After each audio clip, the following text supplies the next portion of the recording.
ಜನಾನುರಾಗಿ ಆಗಿ ಯಾವತ್ತೂ ಕೂಡ ಬಡವರ ಬಗ್ಗೆ, ರೈತರ ಬಗ್ಗೆ, ಸಮಾಜದ ಬಗ್ಗೆ ಒಂದು ಅಪಾರವಾಗಿರ್ತಕ್ಕಂಥ ಕಾಳಜಿ ಇಟ್ಕೊಂಡಿರ್ತಕ್ಕಂಥ ಒಂದು ಅಪರೂಪ ವ್ಯಕ್ತಿತ್ವ ಇರ್ತಕ್ಕಂಥ ಒಬ್ಬ ನಾಯಕ ಯಾರು ಅಂತ ಹೇಳಿದ್ರೆ ಲಿಂಗೈಕ್ಯ ವೆಂಕಟರೆಡ್ಡಿ ಮುದ್ನಾಳ್ರವರು ಅನ್ನೋದನ್ನ ನಾನು ಈ ಸಂದರ್ಭದಲ್ಲಿ ಬಹಳ ಹೆಮ್ಮೆಯಿಂದ ನಾನು ಸಂದರ್ಭ ಹೇಳಕ್ಕೆ ಇಷ್ಟಪಡ್ತೇನೆ.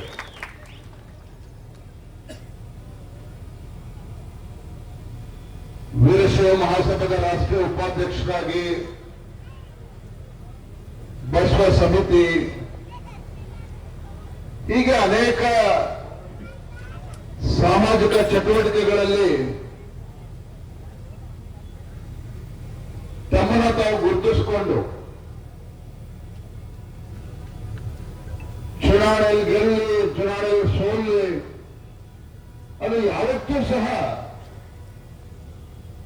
ಈ ಭಾಗದ ಜನರಿಗೆ, ಬಡವರಿಗೆ, ರೈತರಿಗೆ ಬಹಳ ಹತ್ತಿರವಾಗಿ ಸೇವೆ ಮಾಡ್ಕೊಂಡು ಬಂದಂತ ವ್ಯಕ್ತಿಗಳು, ನಾಯಕರು ಅಂತ ಹೇಳಿದ್ರೆ ನನಗೆ ತುಂಬಾ ಸಂತೋಷ ಮತ್ತು ಹೆಮ್ಮೆ ಅನ್ನಿಸ್ತದೆ. ನನಗೆ ಮರೆಯಲಾರದಂತ ಘಟನೆ ಅಂತ ಹೇಳಿದ್ರೆ ಚುನಾವಣೆ ಸಂದರ್ಭ ಇನ್ನೇನು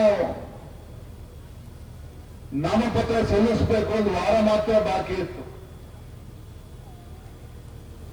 ನ್ಯಾಯ ಹೇಳಬೇಕು ಅಂತ ಹೇಳಿದ್ರೆ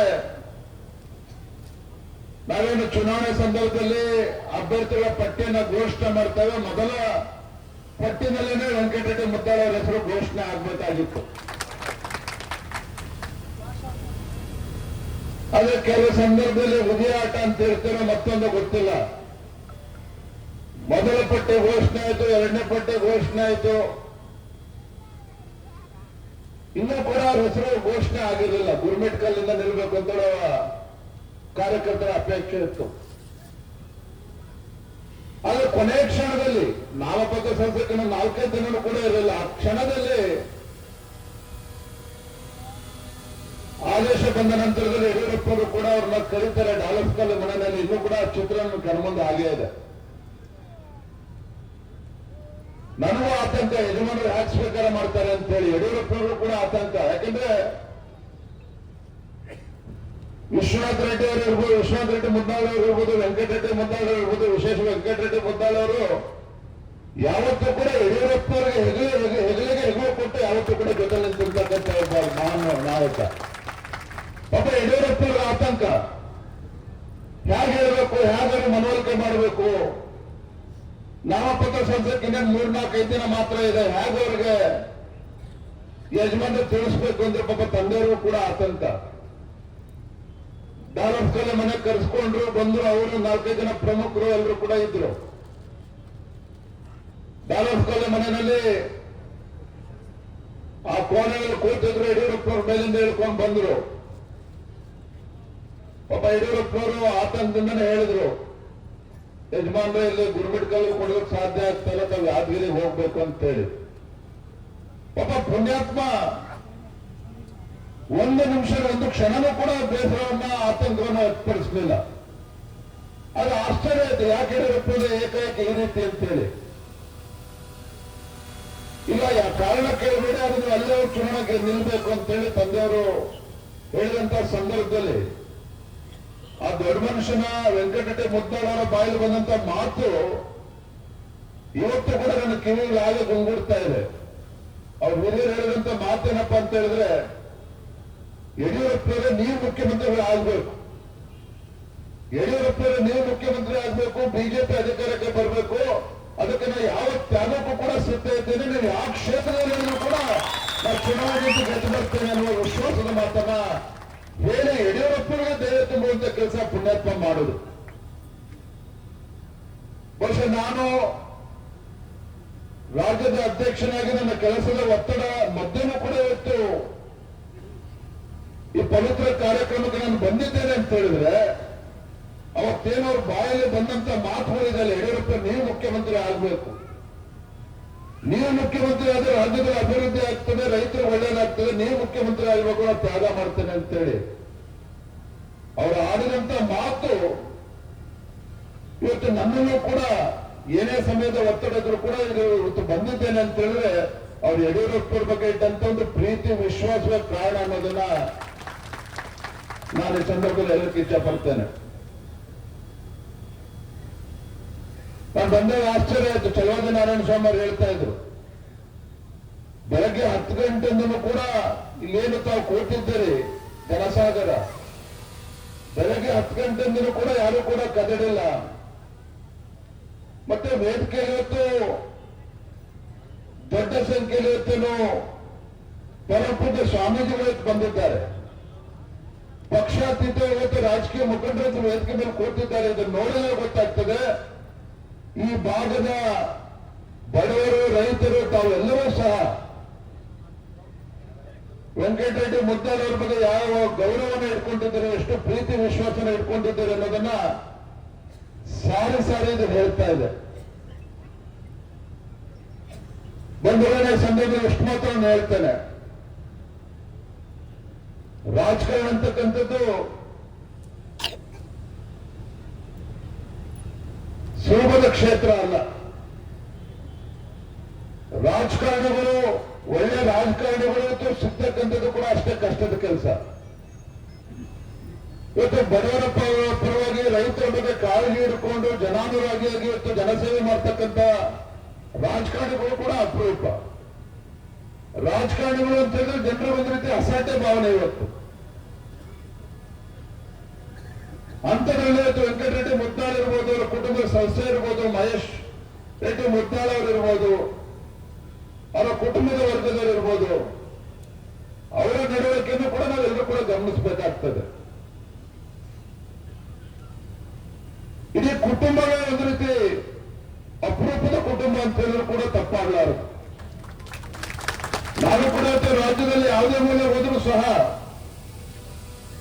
ದೊಡ್ಡ ಸಂಖ್ಯೆಯಲ್ಲಿ ಯುವಕ ಮಿತ್ರರು ಸೇರ್ತಾರೆ, ತಾಯಂದ್ರು ಆಶೀರ್ವಾದ ಮಾಡ್ತಾರೆ, ಹಿರಿಯಂದ್ರು ಆಶೀರ್ವಾದ ಮಾಡ್ತಾರೆ. ಕಾರಣ ವಿಜಯೇಂದ್ರ ಶಿಕಾರಿಪುರ ಕ್ಷೇತ್ರದ ಶಾಸಕನಾಗಿ ರಾಜ್ಯದ ಭಾರತೀಯ ಜನತಾ ಪಾರ್ಟಿ ಅಧ್ಯಕ್ಷರಾಗಿ ಏನು ಕಡಿಮೆ ಕಟ್ಟೆ ಹಾಕಿದ್ದೇನೆ ಅಂತಲ್ಲ. ಕಾರಣ ಏನಪ್ಪಾ ಅಂತ ಹೇಳಿದ್ರೆ, ಏನು ಪೂಜ್ಯ ತಂದೆಯವರ ಸನ್ಮಾನ್ಯ BS ಯಡಿಯೂರಪ್ಪನವರು ರಾಜ್ಯದಲ್ಲಿ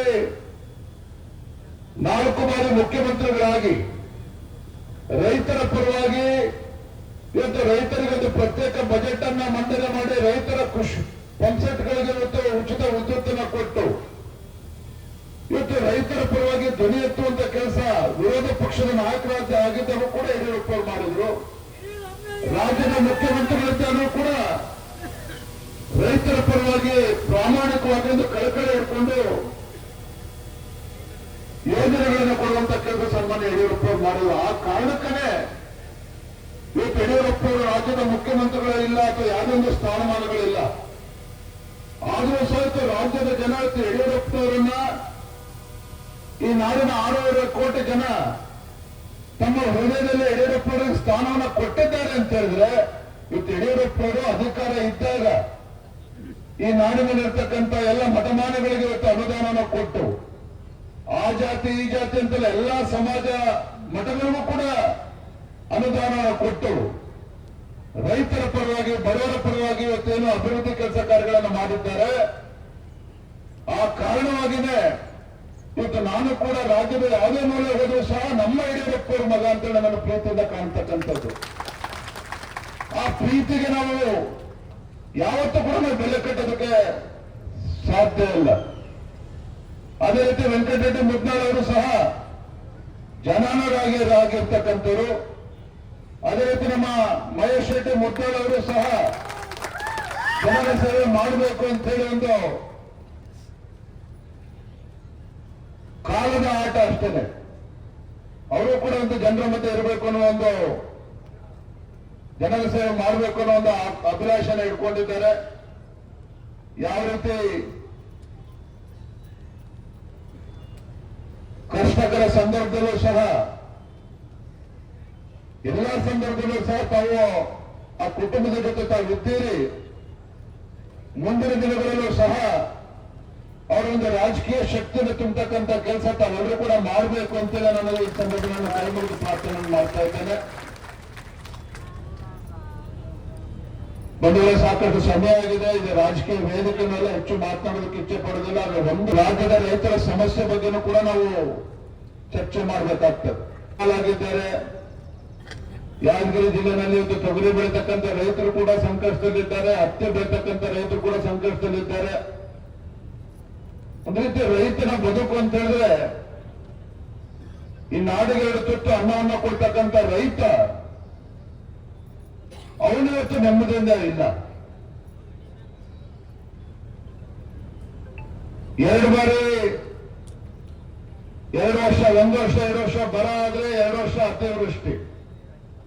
ಇಲ್ಲಪ್ಪ ಈ ಸಲ ಮಳೆ ಚೆನ್ನಾಗಾಗಿದೆ, ಬೆಳೆ ಚೆನ್ನಾಗಿ ಬಂದಿದೆ ಅಂತ ಹೇಳಿದ್ರೆ ಆ ರೈತ ಬೆಳೆದಂತ ಬೆಳೆಗೆ ವೈಜ್ಞಾನಿಕ ಬೆಲೆ ಸಿಗದೆ ಇರ್ತಕ್ಕಂಥದ್ದು. ಸರ್ಕಾರದ ವ್ಯವಸ್ಥೆ ಹೇಗಾಗಿದೆ ರಾಜ್ಯದಲ್ಲಿ ಅಂತ ಹೇಳಿದ್ರೆ ರೈತ ಹೊಲದಲ್ಲಿ ಇರ್ಬೇಕಾಗಿರ್ತಕ್ಕಂಥ ರೈತ, ಉಳುಮೆ ಮಾಡಬೇಕಾಗಿರ್ತಕ್ಕಂಥ ರೈತ ಬೀದಿಗೆ ಬಂದು ತಲೆ ಮೇಲೆ ಕೈ ಹೊತ್ಕೊಂಡು ಕೂತಿದ್ದಾನೆ. ಆದ್ರೆ ಕನಿಷ್ಠ ಸರ್ಕಾರದ ವ್ಯವಸ್ಥೆಯಲ್ಲಿ ಅಧಿಕಾರಿಗಳು ಬಂದು ರೈತ ಬೆಳೆದಂತೆ ಬೆಳೆ ನಷ್ಟ ಆಗಿದೆ, ಅದಕ್ಕೆ ಪರಿಹಾರ ಕೊಡಬೇಕು, ಆ ಪರಿಹಾರ ಕೊಡ್ತಕ್ಕಂಥ ನಿಟ್ಟಿನಲ್ಲಿ ಇವತ್ತು ಸಮೀಕ್ಷೆ ಮಾಡಬೇಕು ಅಂತಕ್ಕಂಥ ಸೌಜನ್ಯವು ಕೂಡ ಇವತ್ತು ವ್ಯವಸ್ಥೆ ಕಳ್ಕೊಂಡಿರ್ತಕ್ಕಂಥದ್ದು.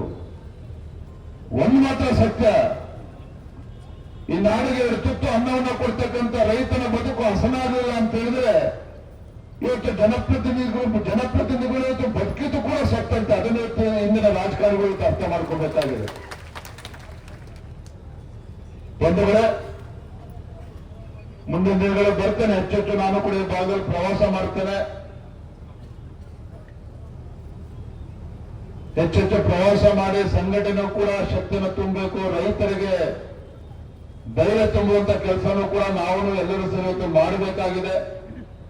ಆ ನಿಟ್ಟಿನಲ್ಲಿ ನಮ್ಮೆಲ್ಲರ ಆಶೀರ್ವಾದ ಸಹಕಾರ ಸದಾ ಇರಬೇಕು ಅನ್ನೋ ಮಾತನ್ನ ಹೇಳ್ತಾ, ವೇದಿಕೆ ಮೇಲೆ ಕೊಟ್ಟಿಲ್ಲದೆ ಸರ್ಕಾರದ ದುಡ್ಡೇ ಕೊಟ್ಟಿರ್ತಕ್ಕಂಥದ್ದು. ಅದು ಎಷ್ಟು ಜನ ಮುಖ್ಯಮಂತ್ರಿಗಳು ಆಗೋದಿಲ್ಲ. ಯಾವ ಮುಖ್ಯಮಂತ್ರಿಗಳು ಕೂಡ ರಾಜ್ಯದಲ್ಲಿರ್ತಕ್ಕಂಥ ಮಠಮಾನ್ಯಗಳಿಗೆ ಆರ್ಥಿಕ ಶಕ್ತಿ ಕೊಡಬೇಕು ಅಂತ ಯಾರಿಗೂ ಕೂಡ ಅನ್ನಿಸ್ಲಿಲ್ಲ. ಯಡಿಯೂರಪ್ಪರಿಗೆ ಯಾಕೆ ಅನ್ನಿಸ್ತು ಅಂತ ಹೇಳಿದ್ರೆ, ವಿಶೇಷವಾಗಿ ನಮ್ಮ ಕರ್ನಾಟಕ ರಾಜ್ಯದಲ್ಲಿ ರಾಜ್ಯ ಸರ್ಕಾರಕ್ಕೆ ಸಮಾನವಾಗಿ ಅಥವಾ ಸರ್ಕಾರ ಮಾಡ್ತಕ್ಕಂಥ ಕೆಲಸಗಳಕ್ಕಿಂತ ಹೆಚ್ಚು ಮಿಗಿಲಾಗಿ ಇವತ್ತು ಜನರ ಪರವಾಗಿ ಇವತ್ತು ಸೇವೆಯನ್ನು ಮಾಡಿರ್ತಕ್ಕಂಥ ಸಮಾಜಮುಖಿಯಾಗಿ ಕೆಲಸ ಮಾಡಿರ್ತಕ್ಕಂಥವ್ರು ಯಾರು ಅಂತ ಹೇಳಿದ್ರೆ ವೇದಿಕೆ ಮೇಲೆ ಇರ್ತಕ್ಕಂಥ ನಮ್ಮ ಮಠಮಾನ್ಯಗಳು, ನಮ್ಮ ಗುರುಗಳು ಅಂತಕ್ಕಂಥದ್ದು ನಾವು ಯಾರು ಕೂಡ ಮರಿಬಾರದು. ಯಾಕೆ ಸಂದರ್ಭ ಉಲ್ಲೇಖ ಮಾಡ್ತಾ ಇದ್ದೇನೆ ಅಂತ ಹೇಳಿದ್ರೆ, ನಮ್ಮ ಕುಟುಂಬ, ನಮ್ಮ ಮಕ್ಕಳ ಭವಿಷ್ಯ ಎಷ್ಟು ಮುಖ್ಯನೋ ನಮ್ಮ ಮಠಮಾನ್ಯಗಳ ಭವಿಷ್ಯವೂ ಕೂಡ ಅಷ್ಟೇ ಮುಖ್ಯ. ಇವತ್ತು ರಾಜ್ಯದಲ್ಲಿ ಲಕ್ಷಾಂತರ ಯುವಕರು ಇವತ್ತು ಶಿಕ್ಷಣವನ್ನ, ವಿದ್ಯಾಭ್ಯಾಸನ ಪಡೆದುಕೊಂಡು ಜೀವನದಲ್ಲಿ ಎತ್ತರಕ್ಕೆ ಬೆಳೆದಿದ್ದಾರೆ, ಸ್ವಾಭಿಮಾನದ ಬದುಕನ್ನ ಸಾಕ್ತಾ ಇದ್ದಾರೆ ಅಂತ ಹೇಳಿದ ಕಾರಣ ನಮ್ಮ ನಾಡಿನಲ್ಲಿರ್ತಕ್ಕಂಥ ಮಠಮಾನ್ಯಗಳು ಮಾಡಿರ್ತಕ್ಕಂಥ ತ್ರಿವಿಧ ದಾಸೋಹ, ಅನ್ನದಾಸೋಹ, ಅಕ್ಷರ ದಾಸೋಹ, ಜ್ಞಾನ ದಾಸೋಹದ ಪರಿಣಾಮವಾಗಿ ಇವತ್ತು ರಾಜ್ಯದಲ್ಲಿ ಕೋಟ್ಯಾಂತರ ಮಕ್ಕಳು ಇವತ್ತು ವಿದ್ಯಾವಂತರಾಗಿ ಇವತ್ತು ಸಮಾಜಮುಖಿಯಾಗಿ ಸೇವನೆ ಮಾಡ್ತಾ ಇರ್ತಕ್ಕಂಥದ್ದು. ಅಂತ ಮಠಗಳನ್ನ ರಕ್ಷಣೆ ಮಾಡ್ತಕ್ಕಂಥ ಕರ್ತವ್ಯ ಸಹ ವೇದಿಕೆ ಮೇಲಿರ್ತಕ್ಕಂಥ ರಾಜಕಾರಣಿಗಳಿಗೂ ಕೂಡ ಇದೆ, ವೇದಿಕೆ ಮುಂಭಾಗದಲ್ಲಿರ್ತಕ್ಕಂಥ ಸಮಾಜದ ಮುಖಂಡರು ಕೂಡ ಇದೆ ಅನ್ನೋದನ್ನ ಸಂದರ್ಭದಲ್ಲಿ ನೆನಪು ಮಾಡ್ಕೊಳ್ತಾ ಸಾಕಷ್ಟು ಸಮಯ MLC ಆಗಿ ಮಾಡಿದಾಗ ಅದು ಬೆಂಗಳೂರು ವೆಂಕಟರೆಡ್ಡಿ ಮುದ್ನಾಳನ್ನ ನನಗೊಂದು ಮಾತು ಹೇಳಿದ್ರು, ಅಣ್ಣ ಇದು ಬೆಂಗಳೂರು, ನೀನು ಸಮುದ್ರಕ್ಕೆ ಸಕ್ಕರೆ ಸುರಿದಂಗಾಗತ್ತೆ, ನಿನ್ನ ಶ್ರಮ ಇಲ್ಲಾದ್ರೆ ನೀನ್ ಯಾಕೆ ಹಿಂದುಳಿದ ಭಾಗ, ನಮ್ಮಲ್ಲಿ ಒಬ್ಬ ಶಾಸಕನೂ ಗೆದ್ದಿಲ್ಲ 4 ಕ್ಷೇತ್ರಗಳಲ್ಲಿ, ನೀನು ಬಂದ್ರೆ ನಮಗೆ ಅನುಕೂಲ ಆಗುತ್ತೆ ಅಂತ ಹೇಳಿದ್ರು. ಆಗ ಯಾದಗಿರಿ ಜಿಲ್ಲೆಯನ್ನ ನೋಡಲ್ ಡಿಸ್ಟ್ರಿಕ್ಟ್ ಆಗಿ ತೆಗೆದುಕೊಂಡು ನಾನು ಇಲ್ಲಿಗೆ ಬಂದೆ. ಬಂದಾಗ ಬಹಳ ಸಂತೋಷ ಆಯ್ತು ನನಗೆ. ಯಾಕಂತಂದ್ರೆ ಇಲ್ಲಿರ್ತಕ್ಕಂಥ ನಮ್ಮ ಬಂಧುಗಳು, ಅಣ್ಣ ತಮ್ಮಂದರು, ಅಕ್ಕ ತಂಗಿಯರು ಎಲ್ಲರೂ ಕೂಡ ಅತಿ ಬಡತನದಿಂದ ಇರ್ತಕ್ಕಂಥವರು, ದುಡಿಮೆ ಮಾಡ್ತಕ್ಕಂಥ ಜನ, ಒಟ್ಟಿಗೆ ಹೇಳ್ಬೇಕಂದ್ರೆ ಶ್ರಮಜೀವಿಗಳು. ಇಂಥವರ ಮಧ್ಯೆ ಕೆಲಸ ಮಾಡಬೇಕು ಅಂತಂದ್ರೆ ನನಗೂ ಕೂಡ ತಳ ಸಮುದಾಯದಿಂದ ಬಂದಿರತಕ್ಕಂಥದ್ರಿಂದ ನನಗೂ ಕೂಡ ಬಹಳ ಇಚ್ಛೆ ಇತ್ತು. ಆ ಕಾರಣ ನಾನು ಬಂದೆ. ನಾನು ಬಂದಾಗ ವೆಂಕಟರೆಡ್ಡಿ ಅಣ್ಣ ಮುದ್ನಾಳ್ ಅವರು ಒಬ್ಬರೇ ಅಲ್ಲ, ವೀರಬಸಂತ ರೆಡ್ಡಿ ಅವರು ನಾನು ಇವರ ಮೇಲೆ ಅಭಿಮಾನ ತೋರಿಸಿ ಬಂದ್ರೆ ಬಹುಶಃ ನನಗೆ ಅಭಿಮಾನಿಗಳಾಗಿದ್ರು ಅವರು ಕಳೆದ ವರ್ಷ.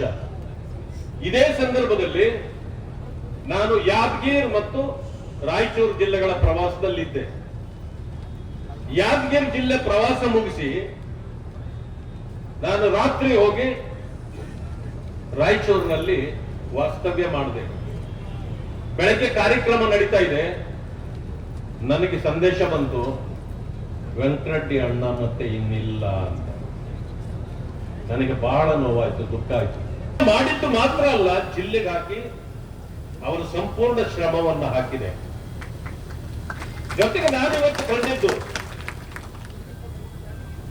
ವೆಂಕಟರೆಡ್ಡಿ ಮುದ್ದಾಳ್ ಅವರಿರ್ಬೋದು ಅಥವಾ ಅದಕ್ಕಿಂತ ಹಿರಿಯರು ವಿಶ್ವನಾಥ ಮುದ್ದಾಳ್ ಅವರ ಈ ಕುಟುಂಬಕ್ಕೆ ಅವರ ಬಗ್ಗೆ ನೀವು ಇಟ್ಟಿರ್ತಕ್ಕಂಥ ವಿಶ್ವಾಸ ಮತ್ತು ಅಭಿಮಾನ ನಾನು ಬಹಳ ಗೌರವಿಸ್ತೇನೆ. ನಾನು 10 ಗಂಟೆಗೆ ಇಲ್ಲಿ ಬಂದೆ. 10 ಗಂಟೆಯಿಂದ ಇಷ್ಟು ಸಮಯ ಆದರೂ ಕೂಡ ಎಷ್ಟು ಅಭಿಮಾನದಿಂದ ತಾವಿಲ್ಲಿ ಕುಳಿತಿದ್ದೀರಿ ಅನ್ನೋದನ್ನ ನಾನು ಗಮನಿಸಿದೆ. ನಿಜಕ್ಕೂ ನಿಮಗೆ ನಾನು ಚಿರಋಣಿಯಾಗಿದ್ದೇನೆ. ವೀರಭದ್ರಂತ ರೆಡ್ಡಿ ಅಣ್ಣ ಇರ್ಬೋದು, ಇವತ್ತು ನಮ್ಮನ್ನು ಆಗಲೇ ಹೋಗಿದ್ದಾರೆ. ಎಂತ ವಿಪರ್ಯಾಸ ಅಂತಂದ್ರೆ ಇಬ್ಬರಿಗೂ ಒಂದೇ ರೀತಿಯ ಕಾಯಿಲೆ ಬಂತು. ಬಂದ ನಂತರ ನೋಡಿದೆ 2 ತಿಂಗಳು ಆಗಲಿಲ್ಲ, ಒಬ್ಬರ ನಂತರ ಒಬ್ಬರನ್ನ ನಾವು ಕಳ್ಕೊಂಡಿದ್ದೇವೆ. ಆದರೆ ಈ ಕುಟುಂಬಕ್ಕೆ ನೀವು ಶಕ್ತಿ ಕೊಡಬೇಕು, ಇದು ನಿಮ್ಮ ಜವಾಬ್ದಾರಿ. ಯಾಕೆಂತಂದ್ರೆ ಮುತ್ಸದ್ದಿಗಳನ್ನ ಕಳ್ಕೊಂಡಿರ್ತಕ್ಕಂಥ ಈ ಕುಟುಂಬ ಈಗ ಎಳೆ ವಯಸ್ಸಂದ್ರೆ ತುಂಬಾ ಎಳೆ ವಯಸ್ಸೇನಲ್ಲ, ಆದರೂ ಕೂಡ ನಿಮ್ಮ ಜೊತೆಯಲ್ಲಿ ಸೇರಿ ಸಮಾಜ ಸೇವೆಯನ್ನು ಮಾಡತಕ್ಕಂಥ ಒಂದು ಶಕ್ತಿ ಆ ಯುವಕ ಮಹೇಶ್ ರೆಡ್ಡಿ ಮುದ್ದಾಳ್ ಅವರಲ್ಲಿ ಇದೆ ಅಂತ ನಾನು ಭಾವಿಸ್ತೇನೆ. ಅವ್ರ ಬಗ್ಗೆ ನಾನು ಮೊದಲು ಹೇಳಿದ್ದೇನೆ. ಆ ಸಂದರ್ಭದಲ್ಲಿ ಆಸ್ಪತ್ರೆಗೆ ಹೋಗಿದ್ದೆ. ಅವರು ಆಸ್ಪತ್ರೆಯಲ್ಲಿ ಇರುವಾಗ ಅಲ್ಲೇ ಸಹೋದರ ಮಹೇಶ್ ರೆಡ್ಡಿ ಇದ್ರು. ನಾನು ಆವತ್ತು ಹೇಳಿದೆ, ಅವರು ನೋಡಿ ನಿಮ್ಮ ತಮ್ಮನಂತೆ ನೋಡ್ಕೊಳ್ಬೇಕು ಇವ್ರನ್ನ ಅಂತ ಹೇಳ್ತಿದ್ರು. ಆ ತರ ಯಾಕೆ ಮಾತಾಡ್ತೀರಿ, ನಿಮ್ಗೇನಾಗಿದೆ ಅಂತ ಹೇಳಿದೆ ನಾನು. ಆದ್ರೆ ಅವ್ರು ತೀರ್ಕೊಂಡ ಮೇಲೆ ನಮ್ಗನಿಸ್ತು, ತೀರ್ಕೊಳ್ತೀನಿ ಅಂತ ಅವ್ರಿಗೂ ಗೊತ್ತಿತ್ತೇನೋ ಅಂತ. ಇದು ಒಂದು ದುಃಖದ ಸಂಗತಿ. ಬೇರೆ ಯಾರು ಅಲ್ಲ, ಅವರು ನನ್ನ ಸಹೋದರ. ನಾನು ಯಾವಾಗಲೂ ಅವ್ರ ಜೊತೆಯಲ್ಲಿ ಇರ್ತೇನೆ. ನಾವು ಈ ಸಭೆಗೆ ಕರೀಬೇಕೋಣ ಅಂತ ಆಯ್ತು, ಹೇಳೋಣ ಬನ್ನಿ ಅಂದ್ರು. ಆದ್ರೆ ನನಗೆ ಗೊತ್ತಿತ್ತು, ಮಾನ್ಯ ಅಧ್ಯಕ್ಷರಿಗೆ ಹಲವಾರು ಕಾರ್ಯಕ್ರಮಗಳ ಕಾರಣದಿಂದಾಗಿ ಅವತ್ತು ಅವರು ಬರ್ಲಿಕ್ಕೆ ಸಾಧ್ಯನೇ ಇರಲಿಲ್ಲ. ಆದ್ರೆ ನಾನೇ ಕರ್ಕೊಂಡು ಹೋಗಿ ಹೇಳಿದೆ. ಮಾನ್ಯ ಅಧ್ಯಕ್ಷರು ಕೂಡ ಒಪ್ಪಿ ಆ ಕುಟುಂಬ ನಮ್ಮ ಜೊತೆಯಲ್ಲಿ ಕೆಲಸ ಮಾಡಿದೆ, ನಾನು ಕೂಡ ಅವ್ರ ಜೊತೆಯಲ್ಲಿ ಇರ್ತೇನೆ ಅನ್ನೋ ಕಾರಣಕ್ಕೆ ಇವತ್ತು ನಾನು ಬಂದೇ ಬರ್ತೇನೆ ಅಂತ ಹೇಳಿ ಎಷ್ಟು ಕಾರ್ಯಕ್ರಮಗಳಿದ್ರು ಕೂಡ ಅವೆಲ್ಲ ಮುಗಿಸಿ ಈಗ ಬಂದಿದ್ದಾರೆ. ಆ ಕಾರಣದಿಂದ ನಾವೆಲ್ಲರೂ ಹೆಚ್ಚಿಗೆ ಇನ್ನು ಮಾತಾಡ್ಲಿಕ್ಕೆ ಹೋಗೋದೇ. ನಿಮ್ ಚಿಕ್ಕೋಳ್ಳಿ MLA ಮಾಡಿಬಿಟ್ರು ಜನರು, ಈ ಪಾರೆಪಟ್ಟಿಗಳಿಗೆ MLA ಮಾಡಿದ್ರೆ ನಮಗ್ ಕಷ್ಟ ಆಗ್ಯದ ಅಂತ ಮಜಾಕ್ ಮಾಡೋರು. ಯಾವತ್ತು ಬಹಳ ಒಂದು ಆತ್ಮೀಯತೆಯಿಂದ ಮಜಾಕ್ ಮಾಡ್ತಿದ್ರು.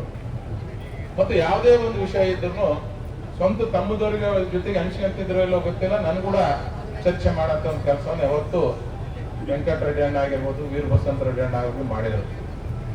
ಅವ್ರು ಶಾಸಕರಿದ್ದಾಗ ಇವತ್ತು ನಮ್ಮ MP ಸಾಹೇಬರು ಬಹಳಷ್ಟು ವಿಷಯಗಳನ್ನ ಹೇಳಿದ್ರು. ಇವತ್ತು ಜಿಲ್ಲೆ ಅಭಿವೃದ್ಧಿ ಬಗ್ಗೆ ಯಾವತ್ತೂ ಇರ್ಲಿಲ್ಲ. ಎಲ್ಲರೂ ಒಂದಾಗಿ ಜಿಲ್ಲೆ ಅಭಿವೃದ್ಧಿ ಮಾಡುವಂತ ಒಂದು ಕೆಲಸವನ್ನ ಮಾಡಿದ್ದೇವೆ. ಬಹಳಷ್ಟು ಆಸೆಗಳಿದ್ದವರು, ಬಹಳಷ್ಟು ಡೆವಲಪ್ಮೆಂಟ್ ಮಾಡೋಂಥದ್ದು, ಬಹಳ ಅಭಿವೃದ್ಧಿ ಮಾಡ್ಬೇಕನ್ನೋದು ಬಹಳ ಆಸೆಗಳಿದ್ದು, ಅಷ್ಟೇ ಮಾಡಿದ್ರು. ಈ ಬರತ್ನಾಗ ರೋಡ್ ನೋಡಿದಾಗ ಅಣ್ಣನ್ ಬಹಳ ನೆನಪಾಗಿ, ಅಣ್ಣ ಏನಾದ್ರೂ MLA ಇದ್ದಪ್ಪ ಅಂತಂದ್ರ ಈ ಗತಿ ಯಾದಗಿರಿ ಬರ್ಲಾರ್ದಂಗ್ ನೋಡ್ಕೊಂಡು ಹೋಗಂತ ಕೆಲಸ ನಮ್ಮ ವೆಂಕಟರೆಡ್ಡಿ ಮಾಡ್ತಿದ್ದಾರೆ. ನನ್ ಕೂಡ ಒಂದ್ 4-5 ಸಲ ಜಗ ಆಡಿದ. ಫ್ಲಡ್ ಬಂದಾಗ ಒಂದ್ಸಲ ನನ್ ಕೂಡ ಜಗ ಆಡ್ತದ. ಏ ರಾಜ ಎಲ್ಲಿದೀಯ ರಾಜ ಅಂತಂತ, ಅಣ್ಣ ಇಲ್ಲಿದ್ದೀನಿ. ಕೋಡೂರು ಬ್ರಿಡ್ಜ್ ಮೇಲೆ ನೀರ್ ಹಾರಕತ್ತಾವ, ನಿಮ್ಗೆ ಹೇಳಿ ಸಾಕಾಯ್ತು. ಒಬ್ಬ ಯಡಿಯೂರಪ್ಪ ಸಾಹೇಬ್ರಿಗೆ ಹೆಂಗ ಮಾತಾಡಿ ಅದು ಒಂದ್ ದೊಡ್ಡ ಬ್ರಿಡ್ಜ್ ಮಾಡ್ಸಂ ಬಾ ಅಂತ ಸಿಟಿಗೆ ಅದು ಬಯ್ಯವ. ಆಯ್ತಣ್ಣ ಹೋಗಂಬ ಅಂತ ಯಡಿಯೂರಪ್ಪ ಸಾಹೇಬ್ರ ಹತ್ರನು ಹೋಗೋರು. ಅದು 200-300 ಕೋಟಿ ಅನ್ನ ದುಡ್ಡಿಲ್ಲ ನನ್ನ ಸಾಹೇಬ್ರು ಜಗಳವೇ ತೆಗೆಯೋರು. ಏನ್ ಚಲೋದಣ್ಣ ಇಲ್ಲ ಹೆಂಗನ್ ಮಾಡಿ ಅನುದಾನ ತರ ಅಂತಿದ್ರು. ಯಾಕಂದ್ರೆ ಅಷ್ಟೊಂದು ಜಿಲ್ಲೆ ಬಗ್ಗೆ ಕಾಳಜಿ ಇತ್ತು. ಇವತ್ತು ನೋಡ್ರಿ, ಯಾದಗಿರಿ ಜಿಲ್ಲೆ ಆಗ್ಬೇಕಾದಾಗ್ನು ಯಾರ ಅಧಿಕಾರದಾಗ ಇದ್ದಾಗ ಆಯ್ತು, ವೀರಬಸಂತ ರೆಡ್ಡಿ ಅಣ್ಣ ಅವತ್ತು ಶಾಸಕನಾಗಿದ್ರು. ಅವಾಗ ಅವ್ರ ಎಲೆಕ್ಷನ್ ಬಂದಾಗ ಹೇಳಿದ್ರು, ಅವತ್ತು ಮಲ್ಕ ರೆಡ್ಡಿ ಸಾಹೇಬ್ರು ಅವಾಗ ಶಾಸಕರಾಗಿದ್ರು. ವೀರಬಸಂತ ರೆಡ್ಡಿ ಅಣ್ಣನ ಎಲೆಕ್ಷನ್ ಬಂದಂತ ಸಂದರ್ಭದಲ್ಲಿ ಯಡಿಯೂರಪ್ಪ ಸಾಹೇಬ್ರು ಮಾತು ಕೊಟ್ಟು ಹೋಗಿದ್ರು, ಇಲ್ಲ ಯಾದಗಿರಿ ಜಿಲ್ಲೆಯನ್ನಾಗಿ ನಾನು ಮಾಡಿಕೊಡ್ತೀನಿ ಅಂತೇಳಿ. ಇವಾಗ 2008ರಲ್ಲಿ ವೀರಬಸಂತ ರೆಡ್ಡಿ ಅಣ್ಣ ಸೋದ್ರು, ಮಲ್ಕ ರೆಡ್ಡಿ ಸಾಹೇಬ್ರು ಅವಾಗ MLA ಆಗಿದ್ರು. ಆ ಸಂದರ್ಭದಲ್ಲಿ ಇಲ್ಲ ನಾನು ಮಾತು ಕೊಟ್ಟಿನಿ ಅಂತ ಯಡಿಯೂರಪ್ಪ ಸಾಹೇಬ್ರು ಬಂದು ಈ ಯಾದಗಿರಿನ ಜಿಲ್ಲೆಯಾಗಿ ಘೋಷಣೆ ಮಾಡಂತ ಕೆಲಸವನ್ನ ಅವಾಗಿನ ಕಾಲದಾಗ ಮಾಡಿದ್ರು. ಈ ಮೆಡಿಕಲ್ ಕಾಲೇಜ್ ಆಗ್ಬೇಕಾದ್ರೂ ಯಡಿಯೂರಪ್ಪ ಸಾಹೇಬ್ರು ಮುಖ್ಯಮಂತ್ರಿ ಆಗಿ ಫಸ್ಟ್ ಒಂದು KDP ಸಭೆ ಮಾಡಿದಂತ ಸಂದರ್ಭದಲ್ಲಿ ಅಂಬರೀಶ್ ನಾಯ್ಕ ಸಾಹೇಬ್ರು ತಾತವ್ರು ನಾವೆಲ್ಲರೂ ಇದ್ದಾಗ ಇಲ್ಲರಿ ನಮ್ಮ ಜಿಲ್ಲೆಗೆ ಹೆಂಗಾರ ಮಾಡಿ ಮೆಡಿಕಲ್ ಕಾಲೇಜ್ ಮಾಡಿಕೊಡ್ರಿ ಅಂತೇಳಿ ರಿಕ್ವೆಸ್ಟ್ ಮಾಡಿದಾಗ ತಕ್ಷಣ ಮೆಡಿಕಲ್ ಕಾಲೇಜ್ ಮಾಡಿಕೊಡಂತ ಕೆಲಸವನ್ನ ಮಾಡಿಕೊಟ್ರು. ಅಂದ್ರೆ ಇವೆಲ್ಲ ಆಗ್ಬೇಕನ್ನೋದು ವೆಂಕಟರೆಡ್ಡಿ ಅಣ್ಣವ್ರು ಬಹಳ ಆಸೆ ಇತ್ತು. ಮತ್ತೆ ನನಗಂತೂ ಬಹಳ ಅನುಕೂಲ ಮಾಡಿಕೊಟ್ಟಿದ್ದಾರೆ. ಸರಿ, ಡಾಕ್ಟರ್ ಶಿವರಾಜ್ ಪಾಟೀಲ್ ಎಲ್ಲರೂ ಸೇರಿದಾಗ ವೆಂಕಟರೆಡ್ಡಿ ಅಣ್ಣ ಕರೆದು ಮಾತಾಡಿದ್ರು, ಅಲ್ಲಪ್ಪ ಜಿಲ್ಲಾಗ ಒಂದ್ ಮಂತ್ರಿ ಕೇಳಬೇಕಾಗ್ತದ, ನಿನ್ನ ದೊಡ್ಡದಿ ನಿನ್ನ ಕೇಳಮ್ಮ ಇಲ್ಲ ರಾಜು ಕೇಳಮ್ಮ ಅಂದ್ರು. ಇಲ್ಲ ನಾನು ವಯಸ್ಸಾಗಿ ದೊಡ್ಡ ಇರ್ಬೋದು, ನಮ್ ರಾಜ ನನ್ಕಿಂತ 2 ಸರಿ ಜಾಸ್ತಿ ಗೆದ್ದನ್ 3 ಸರಿ ಗೆದ್ದನ್, ರಾಜಾಗೆ ಮಾಡೋ ಮಂತ್ರಿ ಅಂತೇಳಿ ಎಲ್ಲಾ ಕಡೆ ಬಂದು, ಯಾಕಂದ್ರೆ ಬಂದು ಓಡಾಡಂತ ಕೆಲಸವನ್ನು ಮಾಡಿದ್ರು. ಇವತ್ತಿನ ಕಾಲದಾಗ ಸ್ವಂತ ಅಣ್ಣನೇ ತಮ್ಮನ್ ಮಂತ್ರಿ ಆಗ್ಲಂತ ಸಪೋರ್ಟ್ ಮಾಡಂಗಿಲ್ಲ. ಆದ್ರೆ ವೆಂಕಟರೆಡ್ಡಿ ಅಣ್ಣ ಯಾವ್ದ್ರೂ ಯೋಚನೆ ಮಾಡ್ಲಾರ್ದ ಇಲ್ಲ ಬಾ ಅಂತೇಳಿ ಎಲ್ಲಾ ಕಡೆ ಬಂದು ಇಲ್ಲ ನಮ್ ರಾಜನ ಮಂತ್ರಿ ಮಾಡ್ರಿ ಅಂತೇಳಿ ಅಂಬರೀಶ್ ನಾಯ್ಕ ಸಾಹೇಬ್ರ ಆಯ್ತು ಅವರು ಬಹಳ ಪ್ರಯತ್ನ ಪಟ್ರು. ಯಾಕಂದ್ರೆ ಮನೆ ಬರ್ದಾಗಿದ್ದಿಲ್ಲ, ಆಗ್ಲಿಲ್ಲ. ಆದ್ರೆ ನಮಗೆ ಸಹಾಯ ಮಾಡಿದವ್ರನ್ನ ಮರಿಬಾರದು. ಅಷ್ಟೊಂದು ಪ್ರೀತಿ ವಿಶ್ವಾಸ ಯಾವತ್ತೂ ತೋರಿಸ್ತಿದ್ರು, ಏನೊಂದು ಮಾತಾಡ್ತಿದ್ರು. ಕೆಲವೊಂದ್ ಜನ ನನ್ನ ಅತನ ನಡು ಫಿಟ್ಟಿಂಗ್ ಇಡಕ್ಕೂ ಬಹಳಷ್ಟು ಜನ ನೋಡಿದ್ರು. ಇರ್ತಾರೆ ಕೆಲವು ಫಿಟ್ಟಿಂಗ್ ಮಾಸ್ಟರ್ಗಳು ಇರ್ತಾರೆ. ಏನ್ ರಾಜುವಿನ ವಯಸ್ಸಿನ ಸಣ್ಣವನ, ನೀ ದೊಡ್ಡವದಿ, ರಾಜುವಿಗೆ ಎಷ್ಟೇ ಗೌರವ ಕೊಡ್ತಿ ಅಂತ ಕೇಳ್ತಿದ್ರು. ಅವ್ನು ಏನಿದ್ರು ನಮ್ ತಮ್ಮ ಅಂತೇಳಿ ಯಾರು ಫಿಟ್ಟಿಂಗ್ ಇಡ್ತಾವ ಅವ್ರ ಎದುರಿಗೆ ಕೇಳ್ತಿದ್ರು, ರಾಜ ಇವ ಹಿಂಗಂತ ನೋಡ್ಲಿ ಅಂದ್ಬಿಡ್ತಿದ್ರು. ಅವ್ ಫಿಟ್ಟಿಂಗ್ ಇಟ್ಟವನಿಗೆ ಫಿಟ್ಟಿಂಗ್ ಇಟ್ಬಿಡ್ತಿದ್ರು. ಇನ್ನೊಂದ್ಸರಿ ಯಾರು ನಮಗೆ ಮಧ್ಯೆ ಬರ್ಲಾರ್ದಂತ ಕೆಲಸ ಆಯ್ತು. ಯಾಕಂದ್ರೆ ಅಷ್ಟೊಂದು ಯಾವುದೇ ಜಿಲ್ಲೆಯಲ್ಲಿ ಒಂದು ಭಿನ್ನಾಭಿಪ್ರಾಯ ಬರ್ಲಾರ್ದಂಗ ಹೋಗಂತ ಕೆಲಸವನ್ನ ಮಾಡಿದ್ವಿ. ಎಲ್ಲ ಒಳ್ಳೆ ರೀತಿಯಲ್ಲಿ ಎಲ್ಲರನ್ನೂ ತಗೊಂಡು ಹೋಗಂತ ಕೆಲಸವನ್ನ ಮಾಡಿದ್ರು. ಇವತ್ತು ಇನ್ನೂ ಅವ್ರು ನಮ್ಮ ಮಧ್ಯೆ ಇರ್ಬೇಕಾಗಿತ್ತು. ಯಾಕೆ ಅದ್ರ ಬಹಳ ಅನುಕೂಲ ಆಗ್ತದ. ಮುದ್ಲಿಯಾಳ ಕುಟುಂಬ ಒಂದಾಗಿ ಹೋಯ್ತು ಅಂತಂದ್ರ ನಮ್ಗೆ ಇಲ್ಲಿ ಹೆಚ್ಚಿನ ಒಂದು ಶಕ್ತಿ ಬಂದಂತ ಆಗ್ತದೆ, ಬಹಳ ಒಂದು ಧೈರ್ಯ ಬಂದಂತ ಆಗ್ತದೆ. ಯಾವತ್ತು ನಾನು ಒಂದು ಮಾತು ಹೇಳ್ತಾನೆ, ನಾನೊಬ್ಬ ರಾಜಕಾರಣಿಯಾಗಿ ಅಲ್ಲ, ಒಬ್ಬ ಜಿಲ್ಲೆ ನಾಯಕನಾಗಿ ಅವ್ರ ಜೊತೆಗೆ ಇರಂಗಿಲ್ಲ. ನಾನು ಒಬ್ಬ ಮುದ್ನಾಳ್ ಕುಟುಂಬದ ಒಬ್ಬ ಸದಸ್ಯನಾಗಿ ಆ ಕುಟುಂಬದ ಜೊತೆಗೆ ಇರೋಂತ ಕೆಲಸ ನಾವು ಮಾಡ್ತೇವೆ. ಆರಾಮಿರ್ಲಾರಂತ ಟೈಮ್ನಾಗ್ನು ಅಣ್ಣ ನನಗೆ ಒಂದೇ ಮಾತು ಹೇಳ್ದ, ಏ ರಾಜ ಬೇರೆ ಅವ್ರ ಇವ್ರ ಹೆಸರು ಕೇಳಕತ್ತಿಲ್ಲ, ಬೇಡ ಮೊದಲು ಯಡಿಯೂರಪ್ಪರಿಗೆ ಮಾತಾಡು, ಹೆಂಗಾರ ಮಾಡಿ ಅಂಬರೀಶ್ ನಾಯ್ಕರಿಗೆ ಟಿಕೆಟ್ ತರಬೇಕು, ಬೇರೆಯವರಿಗೆ ಅವಕಾಶ ಕೊಡಬಾರ್ದು ಅಂತೇಳಿ ಪಾಪ ದೂರವಾಣಿ ಮುಖಾಂತರ ಫೋನ್ ಮಾಡಂತ ಕೆಲಸವನ್ನು ಮಾಡಿದ್ರು. ಪ್ರಿಂಟ್ ಮಾಡಿ ಇಷ್ಟೊಂದು ಜನವನ್ನು ಬರುವಂತೆ ಮಾಡಿದ್ದಕ್ಕೆ ಎಲ್ಲ ಪತ್ರಕರ್ತರಿಗೆ ಮತ್ತು ಪೊಲೀಸ್ ಸಿಬ್ಬಂದಿಯನ್ನ ಈ ಕಾರ್ಯಕ್ರಮವನ್ನು ಇಷ್ಟು ಶಿಸ್ತುಬದ್ಧವಾಗಿ ನಡೆಸಿಕೊಟ್ಟಿದ್ದಕ್ಕೆ ಅವರಿಗೂ ಕೂಡ, ಮತ್ತು ಎಲ್ಲರಿಗಿಂತ ವಿಶೇಷವಾಗಿ ಇಷ್ಟೊಂದು ಜನರಿಗೆ ಹೋಗೊಟ್ಟು ನಾವು ಪ್ರತಿ ಹಳ್ಳಿಗೂ ಹೋಗಿ ಈ ಪುಣ್ಯ ಸ್ಮರಣೆ ಕಾರ್ಯಕ್ರಮಕ್ಕೆ ನಾವು ಬರಬೇಕು ಅಂತ ಹೇಳಿದಾಗ ಇಷ್ಟು ಸಹಸ್ರಾರು ಸಂಖ್ಯೆಯಲ್ಲಿ ಬಂದಂತ ಎಲ್ಲಾ ಕಾರ್ಯಕರ್ತರಿಗೆ ನನ್ನ ಆದ್ರೂ ಈ ದುಃಖದ ಸಮಯದಲ್ಲೂ ಕೂಡ ಇವತ್ತು ಎಲ್ಲಾ ಜನ ಕೂಡ್ಕೊಂಡು ತಮ್ಮನೆಯವರ ಸಲುವಾಗಿ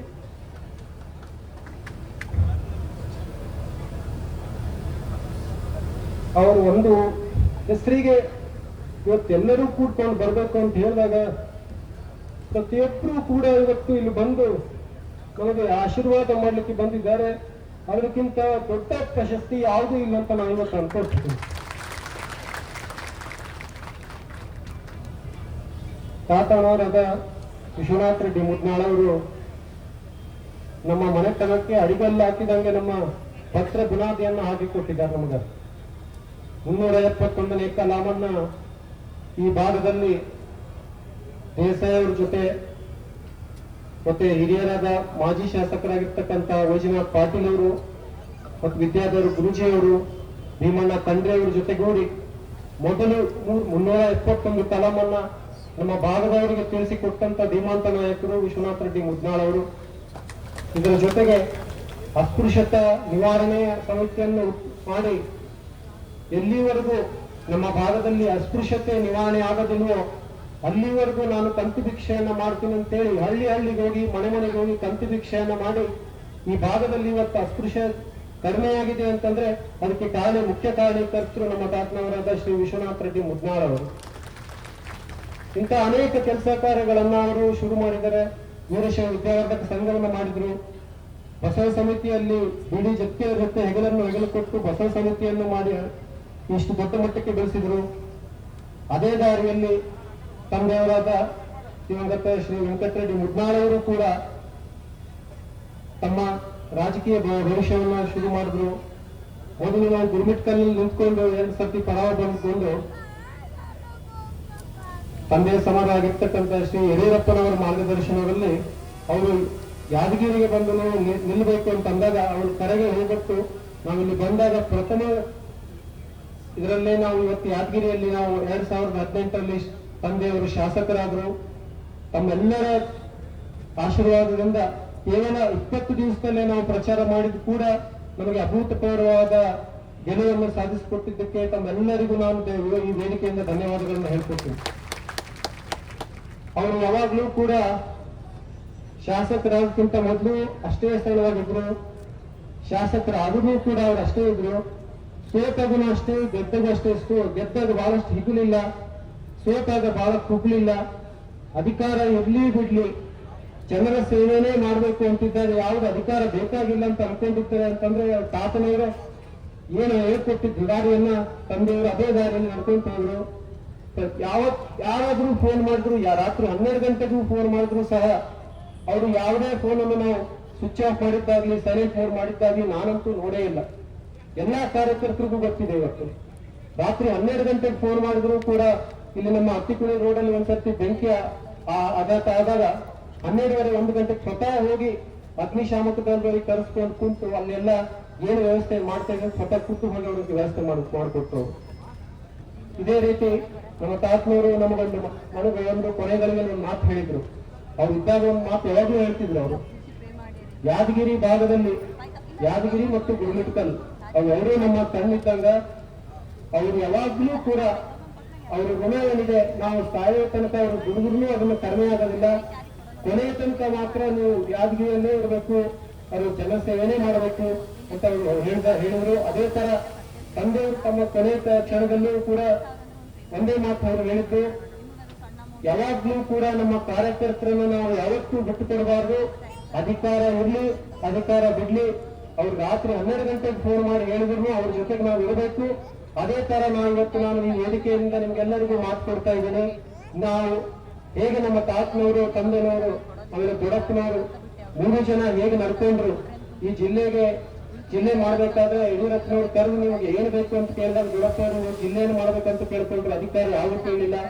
ಅದೇ ತರ ತಂದೆಯವರು ಕೂಡ ಕೇಳಿದಾಗ ನನಗೆ ಯಾವುದು ಬೇಡ, ಮೆಡಿಕಲ್ ಕಾಲೇಜ್ ಕೊಡ್ರಿ, ಈ ಕ್ಷೇತ್ರಕ್ಕೆ ಅನುದಾನ ಕೊಡ್ರಿ ಅಂತ ಅಂದಾಗ ಯಡಿಯೂರಪ್ಪನವರು ಯಥೇಚ್ಛವಾಗಿ ಹೆಚ್ಚು ಅನುದಾನವನ್ನು ಕೊಟ್ಟು ಅತಿ ಹೆಚ್ಚು ರೋಡ್ಗಳನ್ನಾಗ್ಲಿ 300ಕ್ಕಿಂತ ಹೆಚ್ಚು ಕೋಣೆಗಳನ್ನಾಗ್ಲಿ, ಆಮೇಲೆ ಇವತ್ತು ಮುನ್ಸಿಪಾಲಿಟಿಯಾದ ದೊಡ್ಡದಾದ ಕಟ್ಟಡಗಳು ರೈತರು ಅಂತಂದ್ರೆ ಅದು ಯಡಿಯೂರಪ್ಪನವರ ಆಶೀರ್ವಾದ ಮತ್ತು ತಂದೆಯವರ ಪ್ರಯತ್ನ ಬಹಳಷ್ಟು ಇದೆ. ಇದರಲ್ಲಿ ಮುಂದೆನೂ ಕೂಡ ನೀವು ಯಾವತ್ತೂ ಧೈರ್ಯ ಬಿಡೋದು ಬೇಕಾಗಿಲ್ಲ. ಮುದ್ನಾಳ್ ಪರಿವಾರದವರಾಗ್ಲಿ ನಾನಾಗ್ಲಿ ಯಾವಾಗ್ಲೂ ನಾವು ನಿಮ್ಮ ಜೊತೆಗಿರ್ತೀವಿ, ನಿಮ್ಮ ಕೈ ಹಿಡಿತೀವಿ.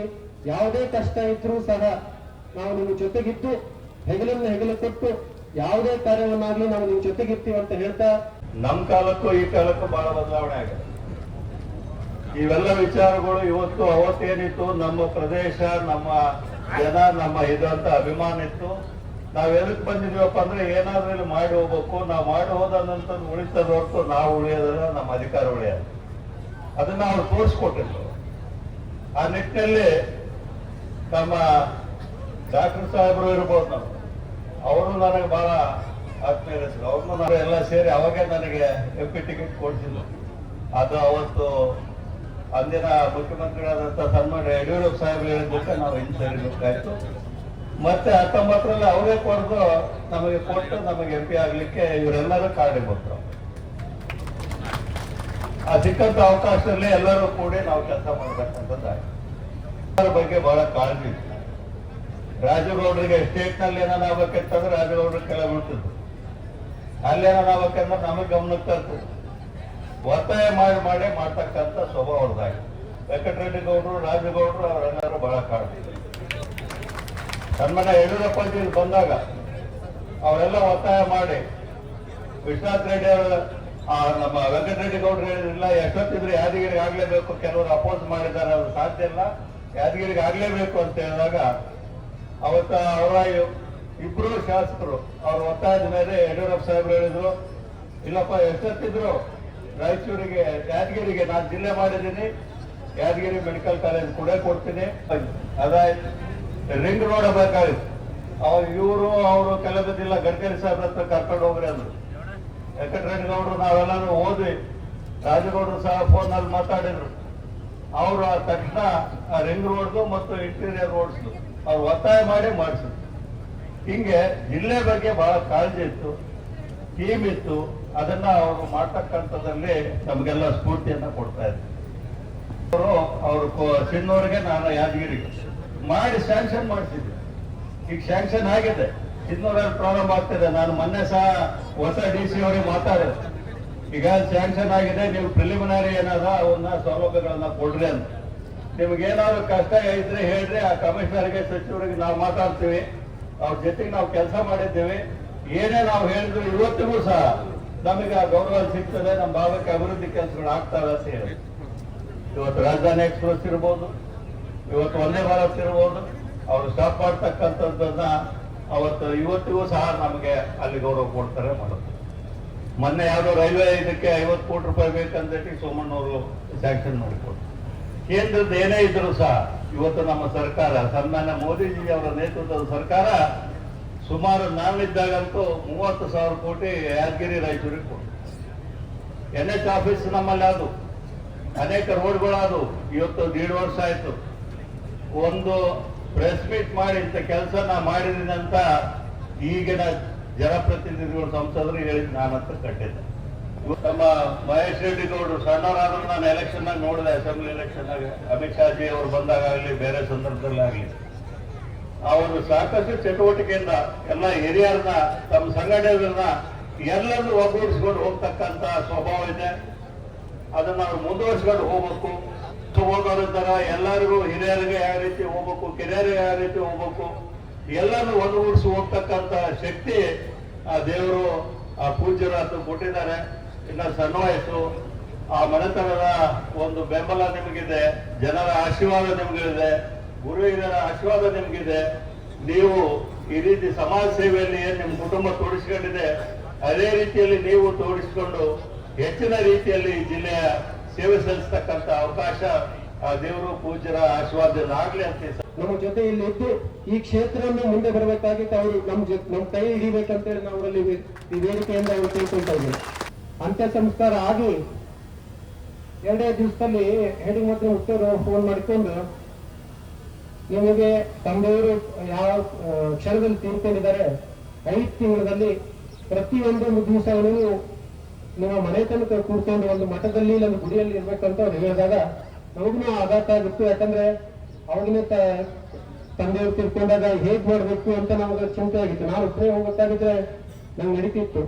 ಮನೆಯಲ್ಲಿ ಎಲ್ಲಾರನ್ನು ಕರ್ಕೊಂಡು ಹೋಗ್ಬೇಕಾದ್ರೆ ಹೆಂಗ್ ಮಾಡ್ಬೇಕು ಅಂತ ಯೋಚನೆ ಮಾಡ್ತಿರ್ಬೇಕಾದ್ರೆ ಅಬ್ಬೆ ತುಮಕೂರಿನ ಶ್ರೀಗಳು ಕರ್ಸ್ಕೊಂಡು, ನೀವು ಎಲ್ಲೂ ಹೋಗೋದು ಬೇಕಾಗಿಲ್ಲ, ಈ ಮಠ ನಿಮ್ಮದೇ ಆದ, 5 ತಿಂಗಳ ಕೂಡ್ಕೊಂಡು ನೀವು ಇದೇ ಮಠದಲ್ಲಿ ನೀವು ಎಲ್ಲಿ ಹೋಗೋದೇ ಬೇಡ ಅಂತ ಹೇಳಿದಾಗ, ಅಲ್ಲಿ ಇದ್ದಾಗ 5 ತಿಂಗಳು ನಮ್ಗೆ ಯಾವ್ದಮ್ಮ, ನಾವು ಮನೆಯಲ್ಲಿ ಇದ್ದೀವಿ ಅಂತಾನೆ ಅನಿಸ್ತಾ ಇದೆ ಹೊರತು ಹೊರಗಡೆ ಇದ್ದೀವಿ ಅಂತ ನಮ್ಗೆ ಅನಿಸ್ಲೇ ಇಲ್ಲ.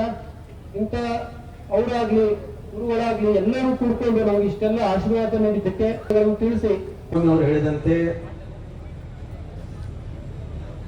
ಇವತ್ತು ನೀವೆಲ್ಲರೂ ಕೂಡ ಮುದ್ದಾಳ ಮನೆತನದ ವೆಂಕಟರೆಡ್ಡಿ ಗೌಡರ ಮೇಲೆ ಇಟ್ಟಂತ ಅಭಿಮಾನ ದ್ಯೋತಕವಾಗಿ ಬಂದು ಸೇರಿದಂಥವರಾಗಿದೆ.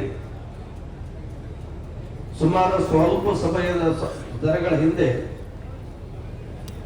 ಮಹೇಶ್ ಗೌಡ ಮುದ್ದಾಳ್ರವರು, ರಾಚನಗೌಡರು, ಹನುಮಂತ ರೆಡ್ಡಿ ಅವರು, ಮಲ್ಲನಗೌಡರು, ಸುಮಾರು ಎಲ್ಲ ಅಭಿಮಾನಿ ಬಳಗದವರು ಕೂಡ್ಕೊಂಡು ಬಂದು ಅಪ್ಪೋಲೆ ನಮ್ಮ ತಂದೆಯವರು ಪುಣ್ಯ ಸ್ಮರಣೋತ್ಸವ ಮಾಡ್ಬೇಕಂತೀವಿ, ಮಾಡೋಣ ಹೆಂಗಂತ ತಿಳ್ಕೊಂಡು ಕೇಳಿದ್ರು. ನಾನಂದೆ ಮಾಡೋಣ ಬೇಡ ಅನ್ಕೊಂತ ನಿಮ್ಮ ಮನ್ಯಾಗ ನೀವು ಕುಂತಿರ್ಬೇಕಪ್ಪ, ಎಲ್ಲಾ ನಿಮ್ಮ ಅಭಿಮಾನಿಗಳು ತಯಾರಾಗ್ಯಾರ. ಅವತ್ತು ನೀವು ಮಾಡ್ಲಿಲ್ಲ ಅಂದ್ರೂ ಕೂಡ ಎಲ್ಲಾ ಅಭಿಮಾನ ಬಳಗದವ್ರು ಬಂದು ಆ ಕಾರ್ಯವನ್ನು ನಿರ್ವಹಿಸ್ತಾರೆ ಅಂತ ಹೇಳಿದೆ. ಪ್ರಸ್ತುತವಾಗಿ ರಾಜಕೀಯವಾಗಿ, ಸಾಮಾಜಿಕವಾಗಿ, ಧಾರ್ಮಿಕವಾಗಿ ತಮ್ಮದೇ ಆದಂತಹ ಛಾಪನ್ನು ಮೂಡಿಸಿದಂಥವರು ಮುತ್ನಾಳ್ ಮನೆತನದವರು. ವೆಂಕಟರೆಡ್ಡಿ ಅವರು ಎಷ್ಟು ಸರಳರಿದ್ದರು ಅಷ್ಟು ಸಿಟ್ಟಿತ್ತು ಅವರಿಗೆ. ಸಿಟ್ಟು ಯಾಕಿತ್ತಂದ್ರೆ ಯಾರಲ್ಲಿ ಹೆಚ್ಚು ಪ್ರೀತಿ ಮಾಡ್ಬೇಕನ್ನುವಂತ ಭಾವನೆ ಅಂತ ಅವರಲ್ಲಿ ಸಿಟ್ಟಿತ್ತು. ಸಿಟ್ಟು ಯಾರಿಗೆ ಇರ್ತಿದ್ದಂದ್ರೆ ಯಾರಿಗೆ ಪ್ರೀತಿ ಮಾಡ್ತಿದ್ದ ಅವರಿಗೆ ಸಿಟ್ಟಿಗೆ ಇರ್ತಿದ್ದ, ಸಂತೂರಲ್ಲಿ ಸಿಟ್ಟಿಗೆ ಇರ್ತಿದ್ದಿಲ್ಲ. ಅವ ಬಹಳ ಸಜ್ಜನ ಸರಳಿಕೆಯ ಮನುಷ್ಯ. ಮಾತಾಡ್ಕೊಂತ ಹೇಳಿದ್ರು ನಮ್ಮ ಚಲುವರಾಯ ಸ್ವಾಮಿ ಅವರು, ಅವ್ರ ಅಧಿಕಾರ ಬಂದಾಗ ಹಿಟ್ಲಿಲ್ಲ, ಹೋದಾಗ ಕೂಗ್ಲಿಲ್ಲ ಅಂತ ಹೇಳಿ ಆರಿಸಿ ಬಂದಿದ್ರು. ಸನ್ಮಾನ ಸಮಾರಂಭಕ್ಕೆ ಎಲ್ಲಿ ಅಂದ್ರೆ ವೀರೇಶ್ವರ ಕಲ್ಯಾಣ ಮಂಟಪದಲ್ಲಿ ನಮ್ಮ ಸಾನ್ನಿಧ್ಯದಲ್ಲಿತ್ತು. ಹೋಗ್ಬೇಕಂತ ತಿಳ್ಕೊಂಡು ನಾ ಗಡಬಡದಿಂದ ಒಳಗೆ ಹೊಂಟಿದ್ದೆ. ಬಂದು ನಮಸ್ಕಾರ ಮಾಡಕ್ ಬಂದು ಅಂತ ನಾನು ನೋಡ್ಲಿಲ್ಲ. ಹೋಗಿ ವೇದಿಕೆಯ ಮೇಲೆ ಕುಳಿತಂತ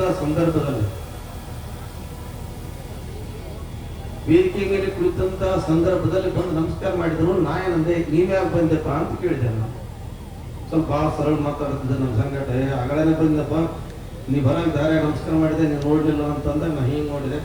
MLA ಆಗಿದ್ದು ಚಲೋ ಬಟ್ಟೆ ಹಾಕಬೇಕಪ್ಪ ಅಂತಂದ್ರೆ ಅವ ಅಂತ ನಿಂತು ಹಂಗೆ ಇರ್ಬೇಕಪ್ಪ ಇಲ್ಲ ಬಂದಿ ಅಂತಾರ. ನೋಡ್ ನೋಡಪ್ಪ MLA ಆಗಿ ನೀವು ಬೇರೆ ಬೇರೆ ಬಟ್ಟೆ ಹಾಕ್ಲಿಕ್ಕಂತ ಅದಕ್ಕೆ ಮೊದಲ ಹಂಗಿದ್ದು ಹಂಗೆ ಇರ್ಬೇಕು, ಅದೇ ನಮ್ಗೆ ಹೋಗ ಅಂತ ಸರಳ ಸಜ್ಜನಿಕೆಯ ಮನುಷ್ಯ. ಇವತ್ತು ಅವರ ಕುಟುಂಬ ಒಂದು ಸಮಯದಲ್ಲಿ ಅಂದ್ರೆ ಒಂದು ವರ್ಷದ ಹಿಂದೆ ಬಹಳ ದುಃಖದಲ್ಲಿತ್ತು. ಒಂದೇ ವರ್ಷದಲ್ಲಿ, ಒಂದೇ ಕೆಲವೇ ಸಮಯದಲ್ಲಿ, ಕೆಲವೇ ತಿಂಗಳುಗಳಲ್ಲಿ ವೀರವಸಂತ ರೆಡ್ಡಿ ಅವರನ್ನು ಕಳ್ಕೊಂಡ್ರು, ವೆಂಕಟರೆಡ್ಡಿ ಅವರನ್ನು ಕೂಡ ಕಳ್ಕೊಂಡ್ರು. ಅವ್ರಿಗೆ ಸಾಂತ್ವನ ಹೇಳೋದು ಬೇಕಾಗಿತ್ತು ಅಷ್ಟೇ. ಸಾಂತ್ವನ ಹೇಳಕ್ಕೆ ಸುಮಾರು ಸಾವಿರಾರು ಜನ ಬಂದಿದ್ರು.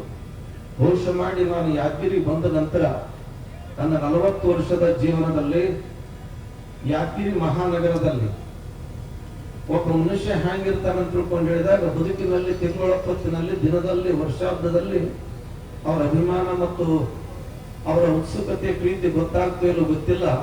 ಅವ್ರ ಮಧ್ಯದಲ್ಲಿ ನೀನ್ ಏನಾದ್ರೂ ಹೋದೆ ಅಂತಂದ್ರ ನಿನ್ನ ಅಂತಿಮ ಕ್ರಿಯೆಯಲ್ಲಿ ಬಂದು ಬರ್ತಾರಲ್ಲ, ಅದೇ ನಿನ್ನ ಅಭಿಮಾನಕ್ಕೆ ಸಾಕ್ಷಿ ಅಂತ ತಿಳ್ಕೊಂಡು ಹೇಳಿದ್ರು. ನಾನು 40 ವರ್ಷದ ಇತಿಹಾಸದಲ್ಲಿ ಅಷ್ಟು ಜನ ಸೇರಿದ್ದೆ ನಾನು ನೋಡಿಲ್ಲ. ಅದಕ್ಕೆ ಹೇಳ್ತಾರೆ, ಪುತ್ರಾತ್ ಜಯೇತ್ ಪರಾಜಯ, ಶಿಷ್ಯಾತ್ ಜಯೇತ್ ಪರಾಜಯ. ಅಂದ್ರೆ ತಂದೆ ಮಗ ತಂದೆನ ಸೋಲಿಸ್ಬೇಕಂತ, ಶಿಷ್ಯ ಗುರುವಿನ ಸೋಲಿಸ್ಬೇಕಂದ್ರೆ ಎದರಲ್ಲಿ ಅಲ್ಲ, ಕೆಲವು ಅನುಭವದಲ್ಲಿ. ಅಂತ ಒಂದು ವಿಚಾರದಲ್ಲಿ ವಿಶ್ವನಾಥ್ ರೆಡ್ಡಿ ಅವ್ರ ಮನೆತನ ಅಂತ ತಿಳ್ಕೊಂಡಂದಾಗ, ವಿಶ್ವನಾಥ್ ರೆಡ್ಡಿ ಅವರನ್ನು ತಿಳ್ಕೊಂಡಂದಾಗ ಹೆಗಡೆ ಅವರ ಸಂಪುಟದಲ್ಲಿ ವಿಶ್ವನಾಥ್ ರೆಡ್ಡಿ ಅವರಿಗೆ ಅಂತಂದ್ರೆ ನಮ್ಮ ಸಂಪುಟದ ಮಹರ್ಷಿ ಅಂತ ಕರಿತಿದ್ರು, ಋಷಿ ಅಂತ ಕರಿತಿದ್ರು. ಅವ್ರು ಯಾವುದೇ ಕಟ್ಟು ಕರಾರುಗಳಿಗೆ ಬಗ್ಗಿದಂಥವ್ರಲ್ಲ. ತಮ್ಮದೇ ಆದಂತ ಒಂದು ನೀತಿ, ತಮ್ಮದೇ ಆದಂತ ಒಂದು ಧ್ಯೇಯ, ತಮ್ಮದೇ ಆದಂತ ಮಾತಿನಂತೆ ನಡ್ಕೊಂಡು ಬಂದಂಥವ್ರು. ಹೆಗಡೆಯವ್ರ ಮಗಳು ಲಗ್ನಿದ್ದಂತ ಸಂದರ್ಭದಲ್ಲಿ ಎಲ್ಲರಿಗೂ ಕಾರ್ಡ್ ಕೊಟ್ಟರು. ವಿಶ್ವನಾಥ್ ರೆಡ್ಡಿ ಅವರು ಬಂದ್ರು ಅಂತ ಕೇಳಿದ್ರೆ ಯಾರು ಹೇಳಿದ್ರಂತ, ವಿಶ್ವನಾಥ್ ರೆಡ್ಡಿ ಅವರು ಬರಂಗಿಲ್ಲ ಅಂತ್ರಿ ಅಂತ ಹೇಳಿ. ಮುಖ್ಯಮಂತ್ರಿ ಮಗಳ ಲಗ್ನ ಅದ, ವಿಶ್ವನಾಥ್ ರೆಡ್ಡಿ ಅವ್ರು ಯಾಕೆ ಬರಂಗಿಲ್ಲ ಕೇಳಿ ಅಂದಾಗ ವಿಶ್ವನಾಥ್ ರೆಡ್ಡಿ ಅವ್ರು ಹೇಳಿದ್ರಂತ, ಕಾರ್ಡಿನಲ್ಲಿ ವರದಕ್ಷಿಣೆ ತಗೊಂಡಿಲ್ಲ ಅಂತ ತಿಳ್ಕೊಂಡು ಪ್ರಿಂಟ್ ಮಾಡಿಲ್ಲ, ಅದಕ್ಕೆ ನಾ ಬಂದಿಲ್ಲ ಅಂತ ಹೇಳಿದ್ರಂತ ವಿಶ್ವನಾಥ್ ರೆಡ್ಡಿ ಅವರು. ಅಂತ ಗಟ್ಟಿತನ ಯಾರಿಗೆ ಬರ್ತದೆ ಅಂತ ಕೇಳಿದ್ರೆ, ಯಾರು ಗಟ್ಟಿಯಾರ ಅವರಿಗೆ ಬರುವಂತದ್ದು ಆಗ್ತದೆ. ಅಂಥವರ ಮನೆತನದಲ್ಲಿ ಹುಟ್ಟಿದಂತ ವೆಂಕಟರೆಡ್ಡಿ ಅವರು, ಮುತ್ನಾಳರವರು, ಅವರು ಕೂಡ ಸಾದಾ ಸೀದಾ ಜೀವನ ನಡೆಸುವಂತ ಬಂದ್ರು. ನಮ್ಮ ಎಲ್ಲಾ ಹಳ್ಳಿಗಳ ಮೇಲೆ ಬಹಳ ಅಪಾರವಾದಂತಹ ಪ್ರೀತಿ. ಕಬೀರ್ ತುಮಕೂರಾಗ್ಲಿ, ಅಡಿಮದ್ರೆ ಆಗ್ಲಿ, ಠಾಣಗುಂದಿ ಯಾರೇ ಹೋದ್ರೂ ಕೂಡ ಅವು 7 ಊರು ನನ್ನೊಬ್ಬ ಅಂತ ತಿಳ್ಕೊಂಡು ಎದೆ ತಟ್ಟುಕೊಂಡು ಹೇಳತಕ್ಕಂತ ವ್ಯಕ್ತಿ ಯಾರಾದ್ರಿದ್ರೆ ನಮ್ಮ ಭಾಗದಲ್ಲಿ ವೆಂಕಟರೆಡ್ಡಿ ಮುತ್ನಾಳ್ ಅಂತ ತಿಳ್ಕೊಂಡು ಅಭಿಮಾನದಿಂದ ಹೇಳಬೇಕಾಗ್ತದೆ, ನೋಡ್ಕೊಂಡು ಹೋಗ್ಬೇಕು. ಮತ್ತು ಅದರಂತೆ ಅವರಿಗೆ ನೀವೆಲ್ಲರೂ ಕೂಡ ಪ್ರೋತ್ಸಾಹ ಸಿಕ್ಕರೆ ವಿಶ್ವನಾಥ್ ರೆಡ್ಡಿ ಅವರು ಮಾಡಿದಂತಹ ಕಾರ್ಯ, ವೆಂಕಟರೆಡ್ಡಿ ಅವರು ಮಾಡಿದಂತಹ ಕಾರ್ಯಕ್ಕೆ ನೀವೆಲ್ಲರೂ ಕೂಡ ಬೆಂಬಲ ಕೊಟ್ಟಂಗಾಗ್ತದೆ, ಧೈರ್ಯ ಕೊಟ್ಟಂಗಾಗ್ತದೆ. ಬಿದ್ದಂತವರನ್ನ ಮತ್ತೆ ಎತ್ತಿ ಹಿಡಿದು ನಿಲ್ಲಿಸತಕ್ಕಂತ ಕೆಲಸ ನೀವೆಲ್ಲರೂ ಕೂಡ ಮಾಡಿದಂಗೆ ಆಗ್ತಾ ಇರತಕ್ಕಂಥ ವಿಚಾರವನ್ನ ತಿಳಿಸುತ್ತಾ ಹೇಳಿದ್ರು. ನಮ್ಮ ಒಂದು ಸಮಾಜ, ವೀರಶೈವ ಸಮಾಜ ಈ ಕಡೆ ಈ ಭಾಗದಲ್ಲಿ ಸ್ವಲ್ಪ ಕುಂಠಿತ ಆಗ್ಯದ ಅಂತ ತಿಳ್ಕೊಂಡು ಹಿಡಿದೆ. ವೀರಶೈವ ಸಮಾಜ ಮತ್ತು ನಿಮ್ ಲಿಂಗಾಯತ ಸಮಾಜ, ನಿಮ್ಮ ಸಮಾಜ ಅಂತ ತಿಳ್ಕೊಂಡು ಹಿಡಿದೇವ್ರಿ ನಾವು. ನಿಮ್ಮೆಲ್ಲಾ ಸಮಾಜ ಎಲ್ಲ ಯಾವುದೇ ಸರ್ಕಾರ ಇರಲಿ, ಬರ್ಲಿ, ಹೋಗ್ಲಿ, ಬೀಳ್ಲಿ, ಏನು ಪ್ರಶ್ನೆ ಅಲ್ಲ. ಯಡಿಯೂರಪ್ಪರು ಇದ್ದಾಗ ನೀವು ಸಮಾಜ ಮಾತು ಹೇಳ್ತದೋ ಯಡಿಯೂರಪ್ಪ ಅವರು ಮತ್ತು ಅವ್ರ ಪರಿವಾರದವರು ಬರಂಗ ನಾವು ನೀವೆಲ್ಲರೂ ಕೂಡ ಅನ್ಕೊಂಡ್ರೆ ಮತ್ತೆ ನಿಮ್ ಸಮಾಜ ಭದ್ರವಾಗಿ ನಿಲ್ಲುತ್ತದೆ ಅಂತ ತಿಳ್ಕೊಂಡು ಹೇಳಿದ್ರು ನಾವು. ಇವತ್ತು ಬಹಳ ಅಭಿಮಾನದಿಂದ ಮಾತಾಡಿದ್ರು. ಪಾಪ ಸುಮಾರು ವರ್ಷ ಇವತ್ತು ನಾವೆಲ್ಲರೂ ಕೂಡ ಸಿದ್ಧಗಂಗಾ ಮಠ ನೋಡ್ತೀವಿ, ಅಂತ ಮಠ ನೋಡ್ತೀವಿ, ಇಂಥ ಮಠ ನೋಡ್ತೀವಿ. ನಾವು ದೊಡ್ಡ ದೊಡ್ಡ ಸಾವಿರಾರು ಎಕರೆಗಳಿದ್ದಂತ ಮಠಗಳನ್ನು ನೋಡಿ ಈ ಮಠ ಹೆಂಗೆ ಇರ್ಬೇಕಪ್ಪ ಅಂತ ತಿಳ್ಕೊಂಡು ಇಲ್ಲಿದ್ದಂತ ಮಠಗಳಿಗೆ ನಾವು ವಿಚಾರ ಕೊಡ್ತಿರ್ತೀವಿ ನಾವು. ಆದ್ರೆ ಇಲ್ಲಿ ಇದ್ದಂತಹ ಮಠಗಳ ಅವಸ್ಥೆ ಹೆಂಗಂತ ತಿಳ್ಕೊಂಡು ಕೇಳಿದ್ರೆ ಒಬ್ಬೊಬ್ಬ ಸ್ವಾಮೀಜಿಗಿನ್ನ ತಿರುಗಾಡಿ ನೋಡ್ರಿ ನೀವು, ಮಠದಲ್ಲಿ ಒಂದ್ ಸ್ವಾಮಿ ಕುಂದ್ರಲ್ಲ ಒಂದ್ ರೂಮ್ ಇಲ್ಲ, ನಾವು ಉಡ್ಬೇಕಂತ ತಿಳ್ಕೊಂಡ್ರೆ ಊಟದ ವ್ಯವಸ್ಥೆ ಇಲ್ಲ. ಅದನ್ನು ಅರಿತುಕೊಂಡು ಸುಮಾರು ವರ್ಷಗಳಿಂದ ನೋಡಿದ್ರು ಕೂಡ ಯಾರು ಯಾರಿಗೆ ಸಹಾಯ ಮಾಡಲಿಲ್ಲ. ಯಡಿಯೂರಪ್ಪನವ್ರ ಪಾಪ ಪುಣ್ಯಾತ್ಮ ಬಂದ ಮಠ ಮಂದಿರಗಳಿಗೆ ಒಂದು ಕಾಯಕಲ್ಪ ತಂದು ಕೊಟ್ಟಂತ ಜೀವಿ ಯಾರಾದ್ರೂ ನಮ್ಮ ಯಡಿಯೂರಪ್ಪರು ಅಂತ ತಿಳ್ಕೊಂಡಿರ್ಬೇಕು. ಅವ್ರು ಹೇಳ್ಯಾರ ಅಂತ ತಿಳ್ಕೊಂಡಲ್ಲ, ನಾವು ಯಾವುದೇ ರಾಜಕೀಯ ವಿಚಾರದಲ್ಲಿ ಮಾತಾಡತಕ್ಕಂಥವ್ರಲ್ಲ. ರಾಜಕೀಯ ಯಾವುದೇ ಇರಲಿ, ಮಾಡಿದಂತ ಉದ್ದೇಶಗಳನ್ನು ಹೇಳ್ಬೇಕಾಗ್ತದ. ಅಂತ ಉದ್ದೇಶವನ್ನ ಮಠದ ಪರಂಪರೆ ಮತ್ತು ರಾಜಕೀಯ ನಂಟನ್ನ ಒಂದುಗೂಡಿಸಿ, ಮಠ ಬೇರೆ ಅಲ್ಲ, ಅವು ಕೂಡ ಸಮಾಜಮುಖಿ ಕಾರ್ಯ ಮಾಡತಕ್ಕಂತ ಒಂದು ಸಂಪತ್ತು ಅನ್ನತಕ್ಕಂಥ ವಿಚಾರವನ್ನ ತಿಳಿಸಿಕೊಟ್ಟಂತವ್ರು ಮತ್ತು ಮಠವನ್ನ ಹತ್ತಿ ತಂದಂತವ್ರು. ಮಠಕ್ಕೆ ಪ್ರತಿನಿತ್ಯನೂ ಕೂಡ ಇದು ಪ್ರತಿ ಬಾರಿಯೂ ಕೂಡ ಸ್ಮರಣೆ ಮಾಡತಕ್ಕಂಥ ವ್ಯಕ್ತಿಗಳು ಯಾರಾದ್ರಿದ್ರೆ ಅದು ನಮ್ಮ ಯಡಿಯೂರಪ್ಪನವರು ಅಂತ ತಿಳ್ಕೊಂಡು ಹೇಳ್ಬೇಕಾಗ್ತದ. ಅಂತ ಒಂದು ವಿಚಾರದಲ್ಲಿ ಇವತ್ತು ವಿಶ್ವನಾಥ್ ರೆಡ್ಡಿ ಮುದ್ನಾಳ್ರವರು ನಮ್ಮ ಭಾಗದ ಹುಲಿ ಇದ್ದಂಗಿದ್ರು. ಭವಿಷ್ಯ ಮಾಡಿ ಅವ್ರಿದ್ರಂತಂದ್ರೆ ಯಾವ ಸಮಾಜ ಒಡೆಯೋದು, ಅವ್ರು ಇವರು ಮತ್ತೊಬ್ಬರು ಮಗದೊಂದು ಅನ್ನತಕ್ಕಂಥ ಹೆಸರೇ ಬರ್ತಿದ್ದಲ್ಲ. ಅಂತ ಒಂದು ಗಟ್ಟಿತನದ ವ್ಯಕ್ತಿತ್ವ ಉಳ್ಳತಕ್ಕಂಥ ವಿಶ್ವನಾಥ್ ರೆಡ್ಡಿ ಅವರು ಹೊಟ್ಟೆಯಲ್ಲಿ ಹುಲಿ ಹೊಟ್ಟೆಯಾಗಿ ಹುಲಿ ಹುಟ್ಟಿತ್ತು ಅಂತ ತಿಳ್ಕೊಂಡು ಅನ್ನುವಂಗ ನಮ್ಮ ಹುಲಿ ಯಾವ ಹುಟ್ಟಿತ್ತಂದ್ರೆ ವೆಂಕಟರೆಡ್ಡಿ ಮುದ್ನಾಳ್ ಅನ್ನತಕ್ಕಂಥ ಹುಲಿ ಅವ್ರ ಹೊಟ್ಟೆಯಲ್ಲಿ ಹುಟ್ಟಿ ಮತ್ತ ಮನೆತನದ ಕೀರ್ತಿಯನ್ನು ಎತ್ತಿ ಹಿಡಿದಿದ್ರು. ಅವರ ವಿಚಾರಕ್ಕೆ ನಾವು ನೀವೆಲ್ಲರೂ ಕೂಡ ಸ್ವಾಗತಿಸಬೇಕಾಗ್ತದ. ಅಂಥ ಪ್ರಭಾವಿಶಾಲಿಯಾದಂಥ ವೆಂಕಟರೆಡ್ಡಿ ಅವರು ಇದು ಹೇಳಿದ್ರೆ ನಾವು ಚಲುವನಾರಾಯಣ ಸ್ವಾಮಿ ಅವ್ರು ಭವಿಷ್ಯ ಮಾಡಿ ಅವ್ರು ಸಾಯೋದು ಗೊತ್ತಿತ್ತು ಏನಂತ ತಿಳ್ಕೊಂಡು ನಾನು ಅವರ ಬಹಳ ಆರಾಮಿಲ್ಲ ಅಂತ ತಿಳ್ಕೊಂಡು ಅಂದಾಗ ಬೆಂಗಳೂರಿನಲ್ಲಿದ್ದಂಥ ಮಹೇಶ್ ರೆಡ್ಡಿ ಅವ್ರಿಗೆ ಕೇಳ್ಕೊಂಡೆ, ಯಾಕಪ್ಪ ಅಪ್ಪವ್ರು ಅದಾರ ಆರಾಮ ಅದಾರ ಏನೆಲ್ಲ ಸ್ವಲ್ಪ ಭಾಳ ಇದಾದ್ರಿ ಅಂದ್ರೆ ಅಲ್ಲಿ ನಾ ಮಾತಾಡ್ಸಕ್ ಬರ್ಲಿ ಏನೋ ಅಂತ ತಿಳ್ಕೊಂಡಂದ್ರ ಹೋಗಿ ಅಪ್ಪಕ್ಕೆ ಹೇಳ್ತಂತ ಅವ್ರಂದ್ರು, ಇಲ್ಲ ಅಪ್ಪವ್ರ ಅಂತಾರ ನಾವೇ ಒಂದ್ ದಿವ್ಸ ಹೋಗಿ ಯಾದಗಿರಿ ಹೋಗಿ ಬರಮ್ಮ, ಅಪ್ಪವ್ರಿಗೆ ಭೇಟಿಯಾಗಿ ಬರಮ್ಮ ಅಂತ ತಿಳ್ಕೊಂಡು ಅವ್ರ ಅಂದ ತಕ್ಷಣ ನಾನು ಅಲ್ಲಿ ಹೋದಾಗ ಯಾಕಪ್ಪ ಆರಾಮಿದೆಯಲ್ಲ ಅಂತ ತಿಳ್ಕೊಂಡು, ಆರಾಮಾದ್ರೆ ಏನೋ ಟ್ರೀಟ್ಮೆಂಟ್ ನಡೆದ ಅಂತ ತಿಳ್ಕೊಂಡು ಅಂದ್ರೆ ನಾನು ಹೆಂಗೆ ಇರಲಿ ಶರೀರ ಹೊರಗಿಟ್ಟು ವ್ಯವಹಾರ ಮಾಡತಕ್ಕಂಥ ವ್ಯವಹಾರ ಅಂತ ತಿಳ್ಕೊಂಡು ಅಷ್ಟು ಕಲ್ಪನೆಯಲ್ಲಿ ಹೋದ ಪುಣ್ಯಾತ್ಮ. ಯಾಕಂದ್ರೆ ಒಬ್ರು ಯಾರು ಅನುಭವಿಗಳು ಹೇಳ್ತಾರ, ಸಾವಿ ನಿನಗೆ ನಾನೇಕೆ ಅಂಜಲಿ ಅಂತ. ಸಾವಿ ನಿನಗೆ ನಾನೇಕೆ ಅಂಜಲಿ, ನೀನಿರುವವರೆಗೂ ನೀ ಬರುವಾಗ ನಾನು ಇರುವುದಿಲ್ಲ, ನಾ ಬಂದಾಗ ನಿನ್ಗೇನ್ ಅವಶ್ಯ ಇಲ್ಲ ಅಂತ ತಿಳ್ಕೊಂಡು ಹೇಳಿದ್ರು. ಅಂದ್ರೆ ನೀ ಬರ್ತಿದ್ದೆ ತಿಳ್ಕೊಂಡ್ರೆ ನಾನೇ ನಿನ್ಗೆ ಅಂಜಂಗಿಲ್ಲ, ನೀ ಯಾವಾಗ ಬರುತ್ತೆ ಅಂತ ತಿಳ್ಕೊಂಡು ಹೇಳ್ತೀನಿ, ನಿನ್ಕಿನ ಮೊದಲು ನಾ ತಯಾರಾಗಿ ಕೂತಿರ್ತೀನಿ ಅನ್ನುವಂತ ಮಾತನ್ನ ಆ ಪುಣ್ಯಾತ್ಮ ಹೇಳಿದ. ಸಾವಿನಲ್ಲೂ ಕೂಡ ಒಂದು ಧೈರ್ಯ ತೋರಿಸಿದ. ಆ ಧೈರ್ಯದ ಸಾಕ್ಷಿಯಾಗಿ ಇವತ್ತು ಇಷ್ಟು ಜನ ಬಂದಾರ ಅಂತ ತಿಳ್ಕೊಂಡು ಹೇಳಿದ್ರೆ ನಮ್ ಗೌಡ್ರ ಅದಾರ, ಅವ್ರು ಹೋಗಿಲ್ಲ, ಅವ್ರು ಹೋದ್ರು ಕೂಡ ಅವ್ರ ನಡೆ ನುಡಿ ಮತ್ತು ಅವ್ರು ಹಾಕಿಕೊಟ್ಟಂತ ಮಾರ್ಗ ಇವತ್ತು ಅವರ ಕುಟುಂಬದವರು ಅನುಸರಿಸಿಕೊಂಡು ಹೋಗ್ತಾರ. ಅವರಿಗೆ ಬೆಂಬಲವಾಗಿ ನಾವೆಲ್ಲರೂ ಕೂಡ ನಿಲ್ಲೋಣ ಅನ್ನತಕ್ಕಂಥ ಒಂದು ಅಭಿಮಾನ ಇಟ್ಟುಕೊಂಡು ಬಂದಿರಿ.